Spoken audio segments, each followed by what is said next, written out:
What's going on, guys? Welcome back to the channel. Today I bought my very first welder. I am a beginner. I have never owned a welder before, so I'm hoping to make this video the complete buyer's guide for beginners by a beginner. Stay tuned.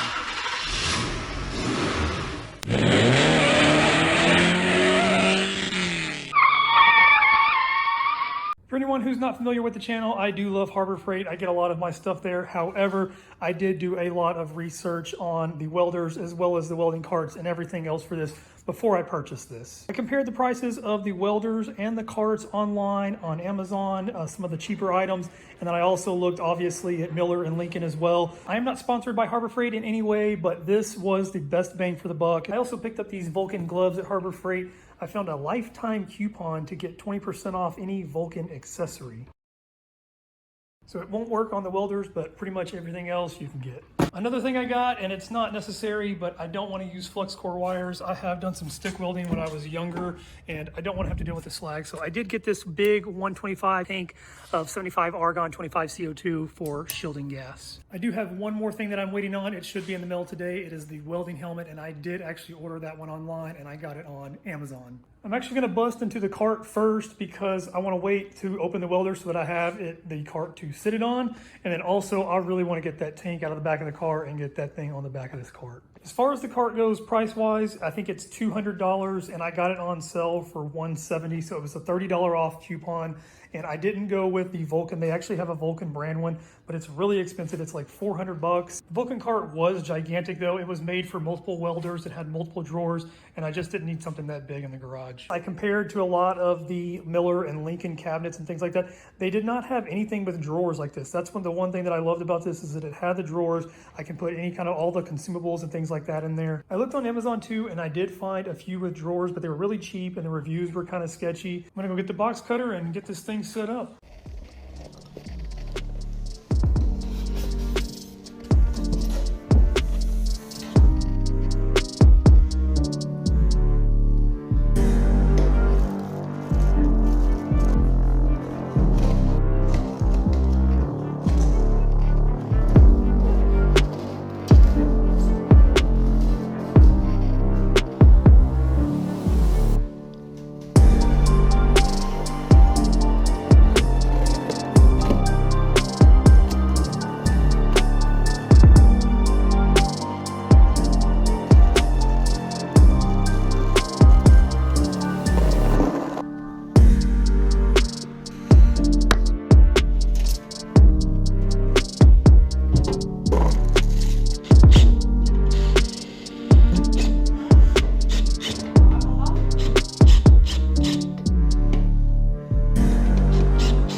I got the cart all set up. A cart is not necessary. You don't have to have a cart to weld with, but it is nice to have, and you don't have to spend $170 like I did on this one. They do have, Harbor Freight has one for 40 bucks, and you can get on Amazon and find them for under $100 all day long. But this one is nice, like I said, because it has the drawers. My opinion of this cart, as far as materials go, It is excellent quality. It is very heavy duty. You can tell just by feeling the steel, even on the bottom down there, that bottom plate is very, very thick. However, the craftsmanship is a little weak over here. Now, I'm not sure if I maybe have done this when I was pulling it out. I didn't think that I did, but I found this little scratch all the way along here.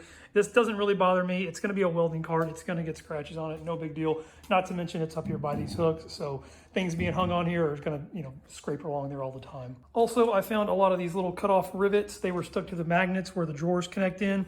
They were cut off from where they attach right here, and I guess they just didn't get rid of them. So just be on the lookout for these. If you do buy one of these cards, these things will definitely put a hole in a tire. The last thing that I found is it had another scratch on the front right here. I definitely did not do this one. I saw it when I first pulled it out. I'm not really sure. Everything seems to be working great, but yeah, it does have a little scratch. But again, it's a welding card. This is not gonna bother me. Overall, again, I'm very, very pleased with this card. It was a very, very good deal, especially comparatively speaking to some of the other carts, very expensive carts that didn't even have the drawers. They were just open, smaller. I'm gonna go get this big tank out of the back of the car and get it on the back of here.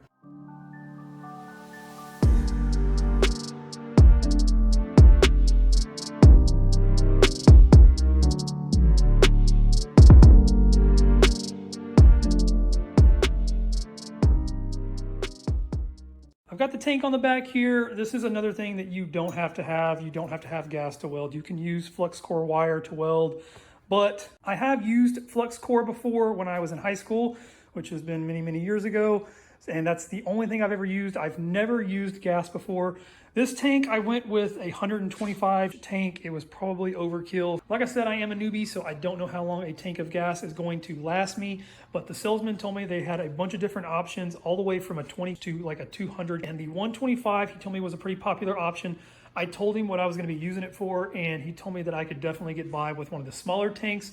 However, I do plan on practicing with this thing a lot. Like I said, I'm a newbie and I really want to get good with this. So I plan on having a lot of seat time with this thing, and I don't want to have to go back and fill this tank up all the time. The other thing is when you go back to fill up the tank, it's not very much more expensive to fill up a 125 than it is an 80. So it is very, very, very cost effective if you plan on refilling a lot. Welding with gas is very expensive initially up front because you do have to purchase the tank.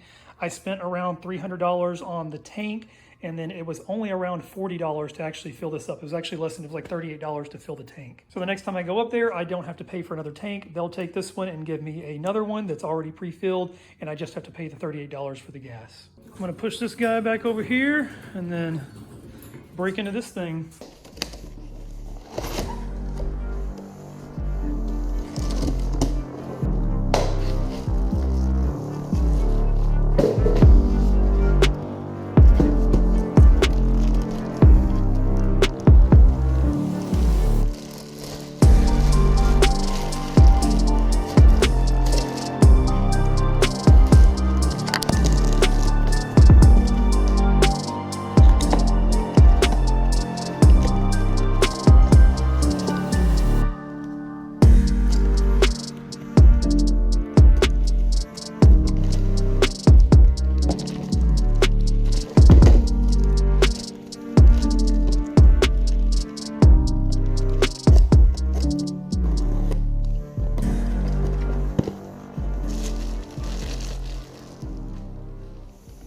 I've got the welder all unboxed. It is really, really nice. I'm very happy that I went with this welder. I'm just gonna kind of show you everything that it comes with, and then I will get everything put together and then get the tank hooked up also. Ground clamp is permanently attached, so I just pulled it out of the box and then I've got it hanging on my little hook over here. Here is the MIG gun. It comes with one nozzle and two contact tips for 0.03, 220, 240 volt power cord, 110, 120 power cord, gas line, pressure and flow regulator for the argon and CO2, this knurled drive roll for the flux core wiring if I ever do decide to use it, and then this cool little sheet metal gauge. Something that is missing, and maybe Harbor Freight just doesn't provide it anymore, but some of the unboxings that I watched, the MIGMAX 215 is supposed to come with a 0.03 small spool of mild steel wire, and then also 0.03 a small spool of the flux core. I know that at one point in time, my little purple Harbor Freight gun up there actually came with one of the tools to take the end caps off, but they don't come with those now. So maybe that's just something that they don't give you anymore. I just noticed on the back of the box, it does show all of the accessories that it includes, and the filler metals is not one of them anymore. For right now, I'm just going to be using the 110-120. I do not have a 220-240 out here in the garage just yet, but I do plan on putting a couple of them in. I'm going to get the power cord connected, and then I'm going to get the regulator and gas line hooked up, and then I'll make a run up to Harbor Freight to get a spool of wire.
I've got my gas line and my flow meter and manometer all hooked up here. Gas line is pretty easy. It just connects to the back of the welder right here.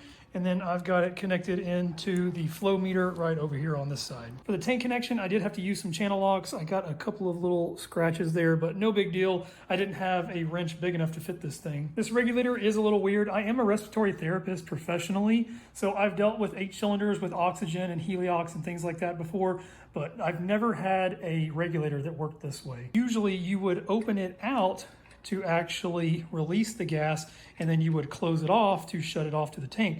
Well, this one is the exact opposite. So you have to actually open it up counterclockwise here, and that actually shuts it off. And then I'm assuming that once this thing goes in, there's probably a little valve back here that this thing pushes, and it allows flow to come through. So what you do is you just barely put this thing in here to where it still spins freely. And then when you crack your tank, your manometer should rise.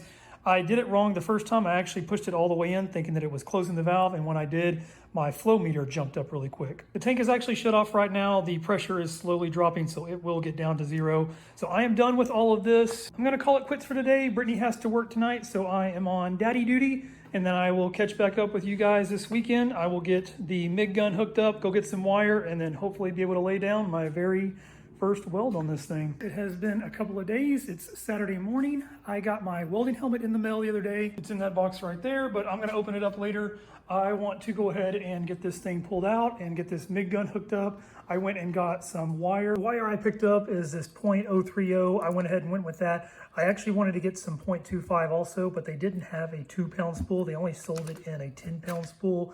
And then I went ahead and picked up some extra nozzles as well. I also picked up this little 4-pack of magnets. It wasn't that expensive. I'm just gonna try to lay down some lines and just some stitches right now. But if I get pretty good, I may try to do some 90-degree angles or something like that with these. The metal supply store is closed on the weekends, so I just went up to Home Depot. The only sizes they had were 22 gauge and 16 gauge, so I just got a sheet of each. With this 030 wire, from what I've heard, it should be perfect for the 16 gauge. The 22 gauge, I've been told that the 025 is better for it. The 030 tends to burn through, but I'm gonna try it out on here and we'll see. Let's get this thing set up.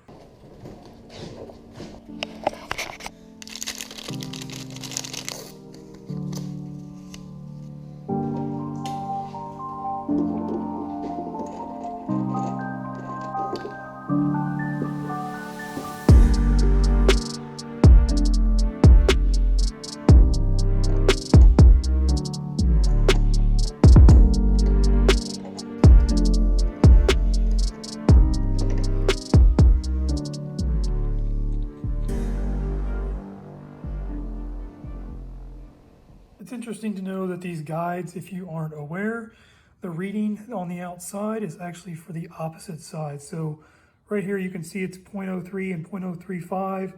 This side is .025, but if you look at it, you can definitely see that the left side there is much bigger than the right. So with 025 facing out, that means you're going to be using 025 wire. With the 030, 035 facing out, you're going to be using 030 or 035 wire.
welder is all set up. It was actually much easier to set up than what I thought it was going to be. Things to keep in mind is when you are spooling this thing, make sure you keep tension on it so that this thing does not unravel. I watched videos of other people and it unraveled on them, and it's a mess. It's a nightmare. So just make sure you get it in here before and lock this thing down before you let that go. For my tensioner knob here, I've got it set right on 3. And when I fed it out to the block of wood, when I had it sitting over here, you saw that the wire bent. So that's the test that Harbor Freight tells you to do in the manual, is just set the wire on a piece of wood, pull your trigger, and if it bends, you're good to go. If it just stops, that means that the little spindle in here is just spinning and the wire's not feeding, so you have to tighten the tensioner down a little bit more. Unfortunately, I do not have a table or anything set up for this thing yet, so this is how I'm gonna do my weld. I'm going to clamp my ground clamp onto this side over here, and then I'm just going to try to run a little line and maybe just a couple of spot welds over here on this side. I still need to turn on the gas, so for the gas, I just have to make sure that this thing spins freely and is out. So when I turn my tank on, my pressure manometer here should rise up. And there we go. From everything that I have read and seen, it says that the flow should be set anywhere between about 10 and 15 liters a minute. So I'm gonna set this right at 12.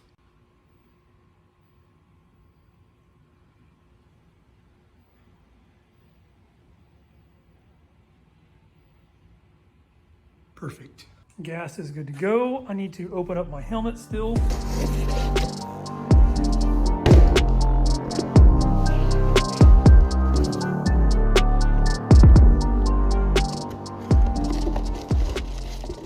Here's the helmet that I went with. It is this Yes Welder brand. They have a bunch of welders on Amazon too, but they are very, very cheap. So I didn't want to take my chance with a welder, but this helmet actually had really good reviews, and it was actually a really good price compared to the Miller and Lincoln helmets that were over 200 bucks. And then even the Harbor Freight, the Vulcan one, was 160.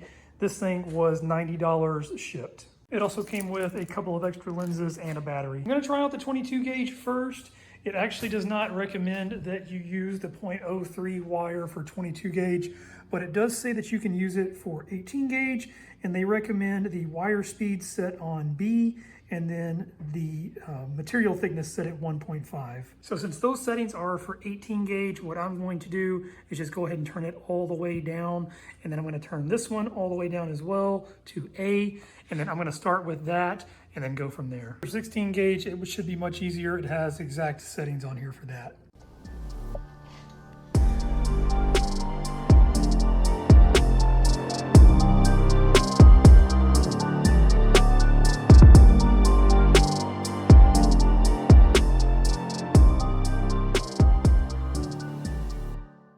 Sorry guys, I was getting really frustrated with this. I did not understand some things. So one thing to note is if you are using it at .03, it will not work if you have the amperage under, I think it was like 3.5 or 4. And I figured this out because I was trying to put it way down here, and every time I would squeeze the trigger, I didn't get any kind of wire feed. I couldn't hear any kind of gas going through. And then I noticed when I turned the amperage up to, like I said, I think 3.5 or 4, the gas finally kicked on and then the wire started feeding through. You still can use it at a lower amperage down here. You just have to change this over here to the .025.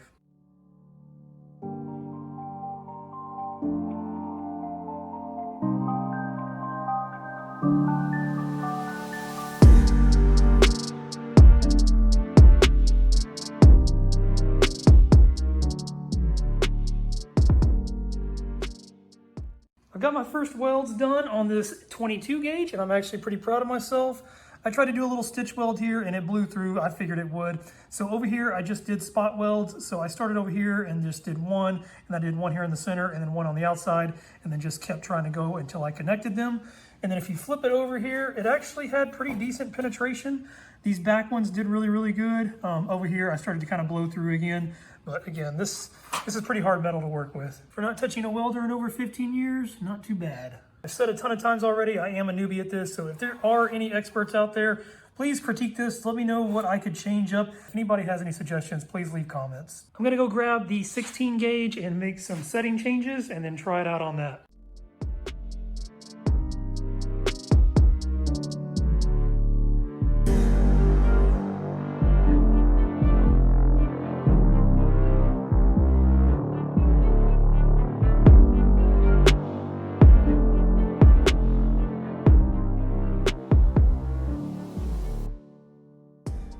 Here's my 16 gauge welds. So this first one here that just looks ridiculous was the settings that were suggested on the inside of the welder. So what I ended up doing right here was increasing the amperage a little bit and the wire speed.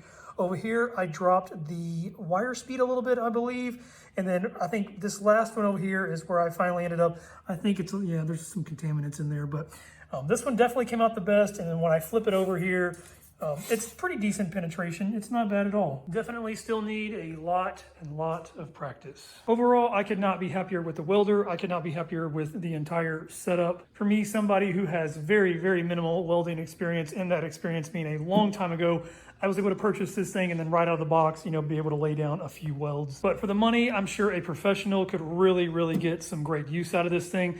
Not to mention, for everything that I purchased here, the welder, the cart, the gas, the tank, the gloves, the helmet, all of that combined, it was still cheaper than buying the Miller or Lincoln equivalent of this welder. I don't remember the exact amount, but it was just under $1,500 for everything. For the Miller-Matic 211, it was $1,675, so almost $1,700 for just the welder. And then Lincoln, they don't actually have anything up to a 200. It goes to a 180, and that thing was almost $1,600 by itself. I really hope you guys enjoyed this video. If it helped you out, please hit that like button. It helps out the channel a lot. Please hit the subscribe button, and I will catch you next time.